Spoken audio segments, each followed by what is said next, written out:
Good morning. Yeah, good morning. I feel like I need a do-over already. Oh well. Um, Welcome to today's live. Today I thought I would do something a little more on the fun side and share some of the contents of my Knitting Notions bag.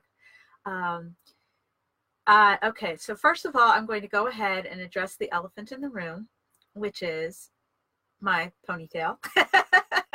I am in the process of growing out my hair, or the top of my hair. Let me show you something. I have undercuts. You can see this is how high up my undercut actually goes, and same on the other side. Yeah, I've had long hair envy for a long time, but I also have very thick and very coarse hair. And so I started out doing undercuts just because I never felt like the back of my hair was short enough. And so I basically decided to start with that. And so I've been wearing Pixies with this undercut. And then I don't know, I actually, for quite some time since I started getting my hair undercut, I've thought, it'd be really cool if I could grow my hair out and, that sort of thing.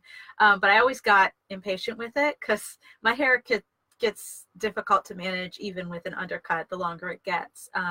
So I kept getting it cut off, but this time I'm determined. Let's go ahead and start digging into my Knitting Notions bag. Now, let me real quick explain what I mean by notions. Basically, it's anything that's not needles or yarn. So to me, that's what notions are. Some of the things in my bag I use more often than others, but let's go ahead and get to it. So I will start with probably the most important thing in my bag. These are my thread scissors. And one of the ladies in my prayer shawl group, actually, she sews, and she actually made these bags for everyone in our group. And let me tell you, it is a lifesaver because I can just dig into my bag and I can kind of feel around for this or this, which is even better, this little ribbon, and yank it out, and hello, there are my scissors. I love it. And it's really helped keep me from losing my scissors, which, as I think most people who knit know, it's very easy to lose all the notions that are available. Oh, I should have shown you my incredibly sophisticated and glamorous Knitting Notions bag. Yeah, it's a great big Ziploc bag. Very glamorous, very sophisticated, but very useful. And inside this bag, I've got other Ziploc bags. So yeah, very, very sophisticated, but it works. And, Ziploc bags are cheap. I don't know what in the world knitters did before the invention of Ziploc bags. Do you? I use them for just about everything. All right, so let me keep going. I was going to, I thought I would start with like the most important thing and then work my way through, but I think that might result in a lot of time spent with me rummaging through my Knitting Notions bag, so I won't do that. Just whatever comes out of whatever hits my hands is what's coming out. All right, so this is a gauge. It's a Susan Bates Knit Check, and this actually, there's two things that this measures, as you can see. For one thing, it measures needles, and that can come in really handy because not all knitting needles actually have the size stamped on them. So sometimes, you grab a pair of needles and you're not sure what size they are, especially if they're no longer in their original bag, which a lot of mine aren't. I lose those too, just like almost everything else. But so that comes in really handy. And this also, and I've actually never used this before, and I feel like I probably should, but there's a nice ruler on it, so you can actually check the gauge of your project, which is awesome. Yeah, okay, I'm going to be totally honest with you. I actually found this in my desk instead of my bag, and I found it. I said, why is this not in my bag? I need it there. So anyway, this is now in my bag and it's going to stay there. I actually have another knitting needle gauge, which is this one. Now this one obviously was not designed to measure fabric gauge. This is just for knitting needles. This actually, I kind of like this one. Well, they might have the same number. For some reason, this one looks like it has more holes in it than this, but they might actually have the same number. Yeah, I guess actually this one has more because this has a size 16 and this one actually only goes up to 15. I don't think I have size 16 needles though, so that's helpful. Anyway, this one I purchased and this one I inherited fairly recently. So I think I'm going to keep this one in my bag, and this one I'm going to situate next to where I actually keep my knitting needles in the event that, you know, I can't find the size. So anyway, all right, so let's see, well, what's next? Oh, I have an empty bag. That's a really great idea, Nicole. I should probably clean out my Knitting Notions bag, perhaps. And I feel like I did that just recently. So my bag is actually a lot more organized now than it used to be. Okay, so these are point protectors. Now, not all of them are actually designed to be point protectors. I'm trying to remember. I think these actually might have come from one of the ladies in my prayer shawl group. There's a lot of them are these little foam beads that you'll find in a craft store, you know, for kids crafts. But they have these little, you can't really see them because I never actually used them for point protectors. I don't use point protectors that often. I probably should, but they're here in case I need to. Anyway, they have these little holes in them, and so you can just stick them on the edge of your needle and protect the points, or they're called point protectors, but most needle points don't really need to be protected, I don't think. This is actually a dedicated point protector. But the main thing that you need point protectors for is to keep your stitches from sliding off your needles when you're not knitting. And I really need to do that more often. I think probably about a half a dozen times just in this past week, I've pulled my knitting project out of my bag to realize that the needle slipped out of some of my stitches. So yeah, I'm going to start using these. All right. Okay, so these are mostly my yarn needles. And I say mostly because you can see this little thread here. This is attached to a regular sewing needle, or at least it was. Well, anyway, do I have a regular sewing needle? No, I don't. Okay, I don't even know what the heck this is doing in here. I assumed it was attached to an actual sewing needle, but it isn't. Anyway, so I have steel yarn needles in here. And I actually prefer the metal ones to the plastic ones, just because they tend to be a little pointier, and they don't bend as much. They're not flexible. And usually when I use yarn needles, I need the opposite of flexibility. What's that? I can't think of it. I need them not to be flexible, basically. So I prefer yarn needles, or I prefer metal yarn needles.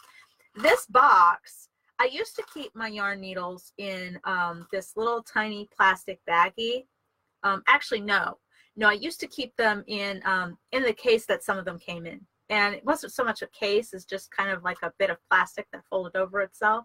And it was starting to come apart. It was starting to break and crack, and I was starting to lose needles. So this is actually a little plastic container that my younger daughter, who, as you may know, is a swimmer, she used to use earplugs, silicone earplugs in her ears, the kind that you kind of roll into balls and shape and put in your ear.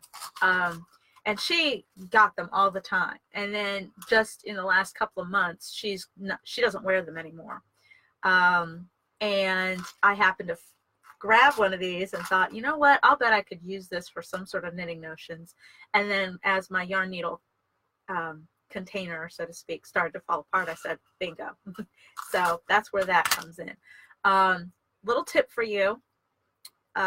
keep little plastic containers like this that you might normally throw away. You never know when they'll come in handy. Let me give you an example of another one of those little plastic containers. Now this, you can probably see, these are stitch markers. And this container came from, oh my goodness, I can't remember the name of the gum. My husband really enjoys like spearmint or peppermint or like winter mint gum, and it's one of those kinds of gums, and I can't think of the name of it, but that's what this is. That's what this used to carry. It used to have gum in it, and I kind of stole it once he finished a pack of gum, and I use it for my stitch markers. I have way more stitch markers than I need now, probably, partially because I keep getting them as gifts, not that I'm complaining. And I really like the fact that I have some very small stitch markers, and I also have some very large stitch markers. These actually came from Darn Good Yarn, from the Darn Good Yarn of the Month Club. That's where I got those from, and I love those because they're really handy for larger knitting needles. And then also, again, one of the ladies in my prayer shawl group made us a bunch of stitch markers, the kind that you, as opposed to putting it on your needle, the kind that you kind of hang on, clip onto your knitting. And this is really cute. She actually made one with my name on it. I love that. And I think of her every time I use it. All right, so those are my stitch markers. Let's see what else we have in here. Ah, yes, I have not one, but 2 tape measures. And I think the reason I have 2 is because I lost one, and so of course I had to buy another one. And then I found the other one, so now I have 2. Honestly, they always come in handy, so I'm happy to have 2. All right, so what do we have? Oh, yes. We have crochet hooks. This is almost my entire set of crochet hooks. There's one other crochet hook that I usually keep in my office. Yeah, here it is. Because I so frequently do Facebook Lives in my office, and I so frequently use really bulky yarns. I have this crochet hook, which is the biggest one I own in my office, since I usually use bulky yarn when I'm doing Facebook Lives that, you know, demonstrate knitting techniques. But aside from that, these are all my crochet hooks. And the reason I keep crochet hooks, there's 2 reasons I keep crochet hooks in my Knitting Notions bag. The first reason, of course, is for picking up drop stitches. The second reason is to do the Chinese Waitress cast on. I have fallen in love with the Chinese Waitress cast on, and there are 2 ways to do the Chinese Waitress cast on. One of those ways uses just knitting needles alone, and the other way is in conjunction with a crochet hook. And at first I did just the knitting needles because I thought, you know, I'm a knitter, so this is probably the method I'll like the best. And then I actually discovered that for me, at least, it's easier to use a crochet hook. Go figure. So anyway, that's actually more of a reason that I keep crochet hooks in my bag than to pick up drop stitches, because actually a lot of times I just use my knitting needles to pick up drop stitches, unless it's really far down, and then I'll grab a crochet hook. Fortunately, most of the time I don't let it go that far down, but I have had it happen. Okay, so the next thing in my bag, I have a whole bunch of spare double pointed needles. I probably don't need this many, to be honest. That's kind of crazy. I really should, you know, get rid of some of these. But there are a couple that I really like, and I'm going to show you the ones that I will probably never take out of my bag. This is the first set. I wish I could remember where I got these. I feel like maybe I got them from a Darn Good Yarn of the Month shipment, but I'm not totally sure. Anyway, I like these because they're quite small. As you can see, they're only like maybe 4-5 inches long. They're very short. And so they make really nice stitch holders when I don't need, you know, a whole bunch of stitches to be held in place, and I almost never do. When I need to set stitches aside, I usually just need a little bit of a stitch holder, and these work great for that.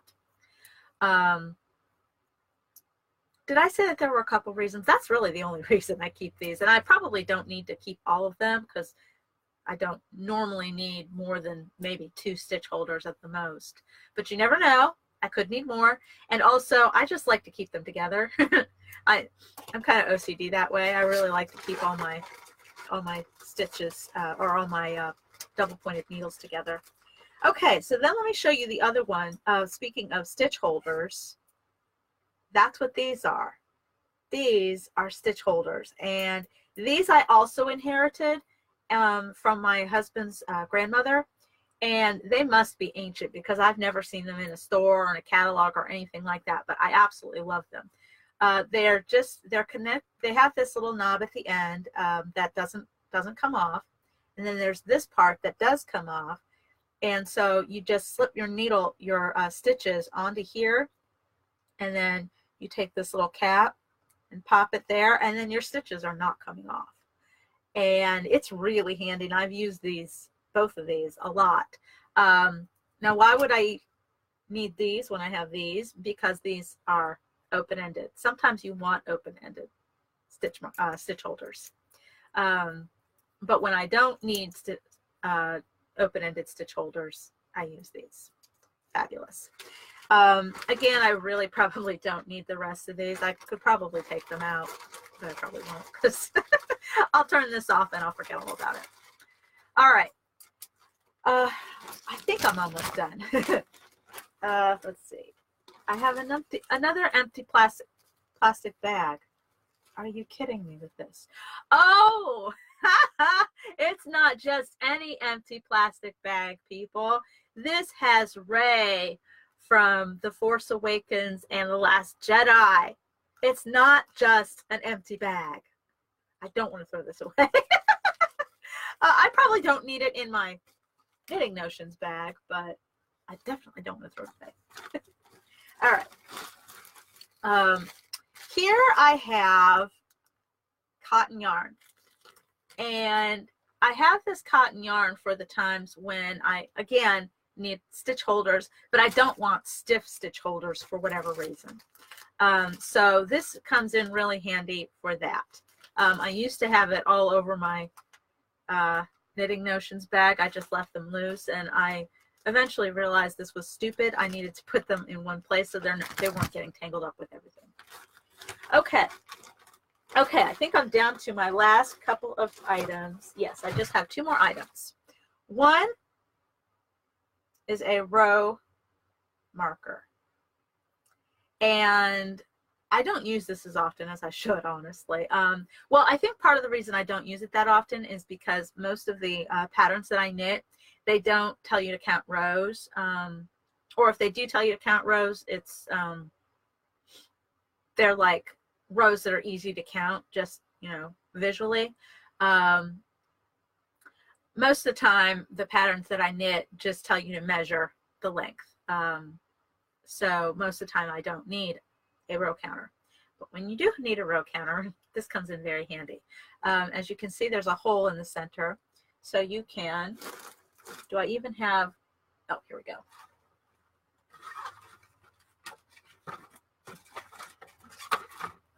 I got attacked by a needle. Okay, so anyway, so you can just slip this on to your knitting needle and you won't lose it. So that's really cool. So that comes in very handy. I have, like I said, I haven't used it in a while, but when I do need it, like, you know, there are certain times when you are required to keep count of rows.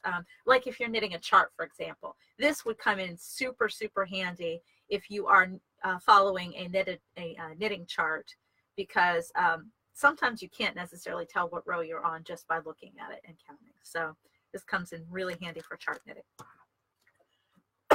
Excuse me.